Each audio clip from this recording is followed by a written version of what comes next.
This is a virtual world built by the Fractale System, based on a satellite network. Its purpose is to ensure the stability and prosperity of humankind. It's also a world that revolves around pleasure and comfort. People can live without working and still have money to spend. Holographic robots have taken over human labor. These robots are called doppels. Some people, in pursuit of an easy life, don't even raise their children themselves. Instead, they let doppels handle the duties of parenthood. In this world, someone like Kurian, who doesn't have a doppel, is seen as an outlier. He has a deep love for old objects from the past. Kurian thought he would continue living a peaceful life. But one day, he met a girl who was being chased by an airship. Moments later, the girl fell from a high place and landed on the side of a cliff. The airship hovered for a while, then flew off. Seeing this, Kurian immediately rushed to rescue the girl. He then brought her back to his home, but as soon as they stepped inside, Kurian's doppel parents began questioning him. He had no choice but to make up an excuse to cover things up. After sending his doppel parents away, Kurian grabbed a first aid kit and tried to treat the girl's wounds. To his surprise, she took off her shirt without hesitation and asked him to apply medicine to her back. The girl's name was Fractale. She was very curious about the old videos of Kurian's parents that he had saved. At that moment, a girl named Henry appeared, trying to take Fractale away. Kurian immediately recognized their airship. It was the same one that had been chasing Fractale, so he quickly took her to a hidden place to hide. The weather was cold. The two huddled together for warmth as they fell asleep. In the middle of the night, Fractale took off her brooch and gave it to Kurian, then left silently without a word. Kurian felt upset about Fractale's sudden disappearance. Driven by curiosity about her, he used his computer to analyze the brooch. To his surprise, it contained a set of mysterious data, and the next moment, that data transformed into a girl. Her name was Nessa, Fractale's childhood doppel. She had a lively and willful personality. Strangely, even though Nessa was an electronic doppel, Kurian could physically touch her. His parents told him to return her to her home, but Kurian had no idea where she came from. They went into town, watching people living in RVs.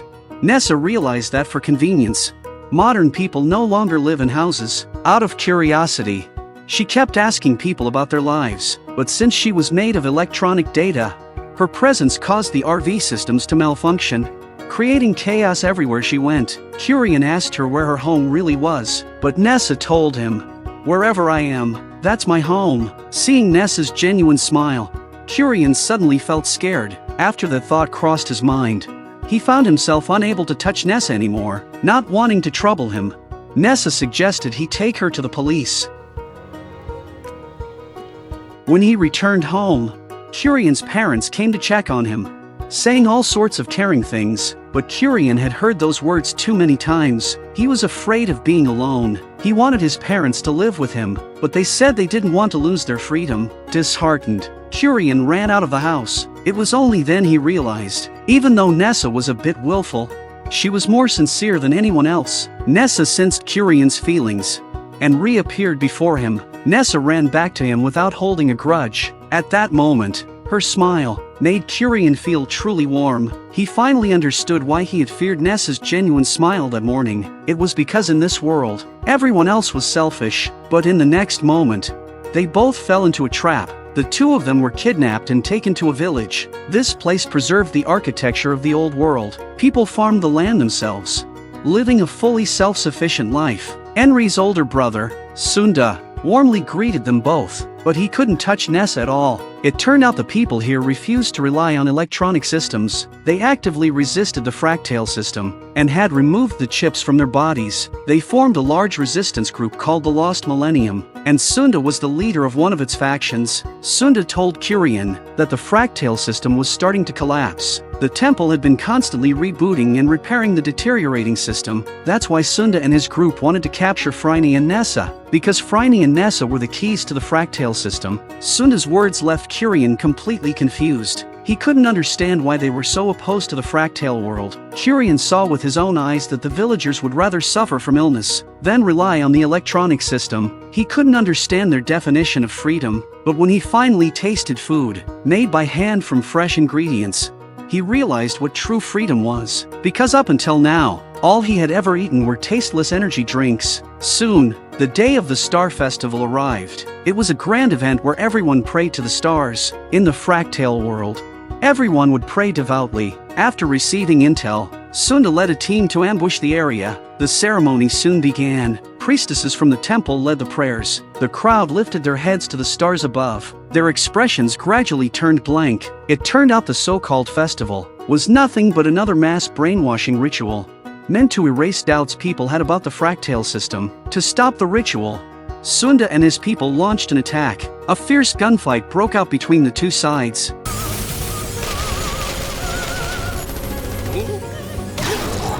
In the chaos, they found Fractale. Sunda didn't hesitate. He forcibly took her away. This was the first time Kurian had witnessed death up close. He thought Sunda was a madman for starting a war. He decided to secretly rescue Fractale, but just as he untied her ropes, she slapped him across the face. Fractale blamed him for releasing Nessa. Nessa didn't tolerate Fractale hitting someone out of nowhere. Their argument attracted Sunda's attention. After talking, Sunda learned that Fractale actually hated the Fractale system too. She confirmed that the system was truly falling apart and in urgent need of repair. Meanwhile, the temple issued a wanted order for Sunda and his entire group to recover Fractale, to avoid dragging the village into it. Sunda decided to flee that night by airship. They traveled to the outermost edge of the country to repair the ship. There was no network signal here, a place undetectable by the temple, but just then, they spotted a man secretly taking photos. Kurian noticed the man was using an old-fashioned camera, so he immediately chased after him, but the man had already vanished. As the group kept moving, they encountered a group of refugees. Due to the collapse of the Fractale system, some areas had lost signal, forcing residents to wander in search of a new signal zone. However, the man from earlier was among the refugees because of the camera in his bag, mistaken for food by the others. A fight broke out. During the scuffle, several armed trucks arrived to suppress the crowd. Leading them was Dias, also a faction leader from Lost Millennium. Like Sunda, Dias claimed he came to rescue the local refugees. He immediately began offering food and shelter to them. At the same time, Kurian continued following the photographer. He discovered the man shared his passion for old world relics, so he asked if they could become friends. The photographer didn't say no. Instead, he invited Kurian to his home that evening to show him something important. That night, Kurian went to meet him, passing through Dias's refugee zone.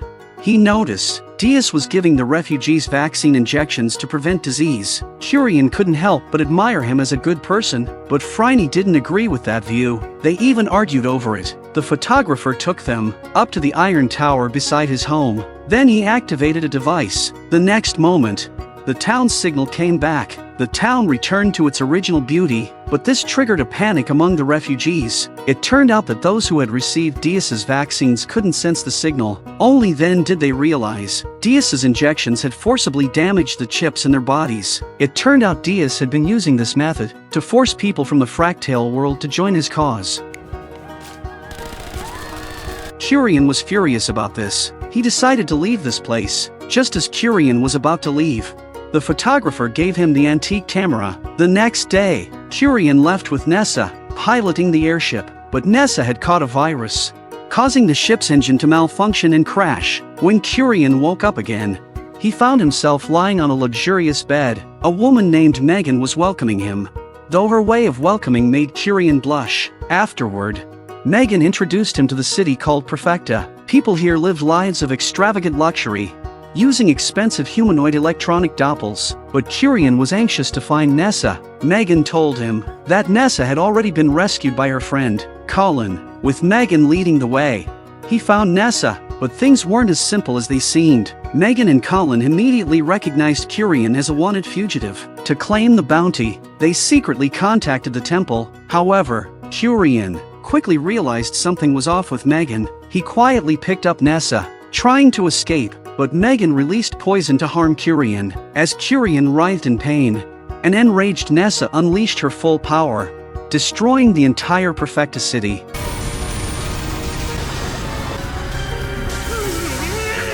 But in the next moment, Colin suddenly appeared and shot Kurian. At the same time, Barrot from the temple arrived and took the seriously wounded Kurian away. In his haze, Kurian heard Fractale call Barrot father.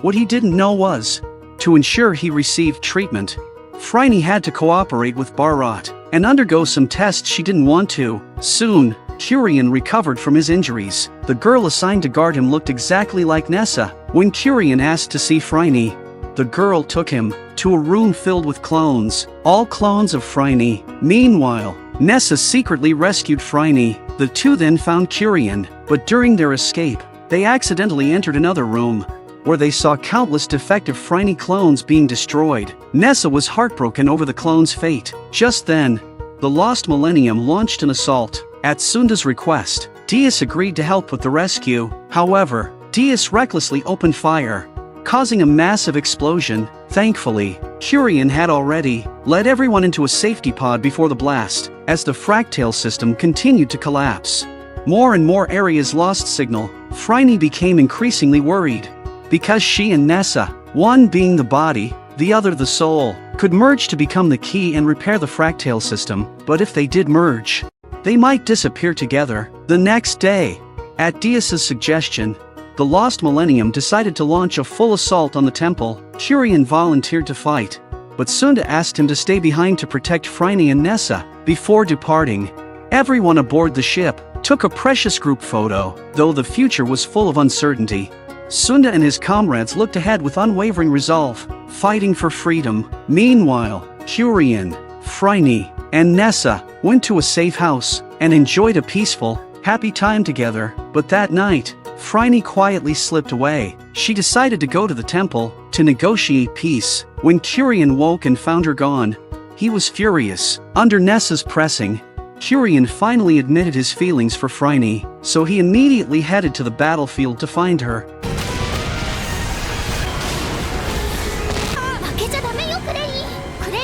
At that time, Phryne was begging the High Priestess Moran to resolve things peacefully, but Moran was furious at Phryne's naivety. Meanwhile, with the help of Sunda and Dias, Curian arrived at the temple's headquarters. Nessa, sensing Phryne, found her in Bharat. Bharat, smugly, told Curian that he had already enjoyed Phryne's body, claiming that Phryne belonged to him alone. Unexpectedly, a deranged Phryne stabbed Bharat with a knife. She then fled in a panic. She tried to wipe away the blood from her wound, but it wouldn't come off. Nessa gently took her hands, comforting her and telling her to face everything bravely. But at that moment, Nessa's data body was seriously damaged. Phryne then made a monumental decision. Meanwhile, under Dias's fierce attack, the temple was quickly falling. When everyone reached the main hall, they saw that Phryne had chosen to merge with Nessa to become the key and repair the Fractale System. To stop the ceremony,